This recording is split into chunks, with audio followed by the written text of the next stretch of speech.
মা তুমি কি করছো সকাল সকাল? উঠে পড়েছো তুমি? না আপনি চলবে বাবা বলতো হ্যাঁ এখন আপুরিগুলোকে বানালাম বানিয়ে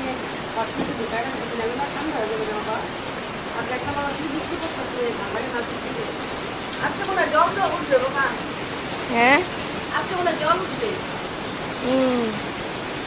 দেখতে পাচ্ছিস কি বৃষ্টি না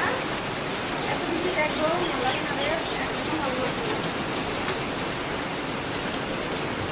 আজকে না আমাদের ওখানে না মাছ উঠবে হ্যাঁ মাছ উঠবে হ্যাঁ আমি একটু জানবো হ্যাঁ তুমি আর আমি না মাছ খাবো ঠিক আছে হ্যাঁ একটা মশারির জাল দিয়ে হ্যাঁ সুন্দর মাছ উঠবে না একবার ছিল না কত সুন্দর ছিল মাছ আচ্ছা তুমি কি বই করতে বসছো হ্যাঁ কখন এখনই বসবো। কখন বসবা এখন তাহলে এখানে বসো এখন করতে পারবে না এত সকালে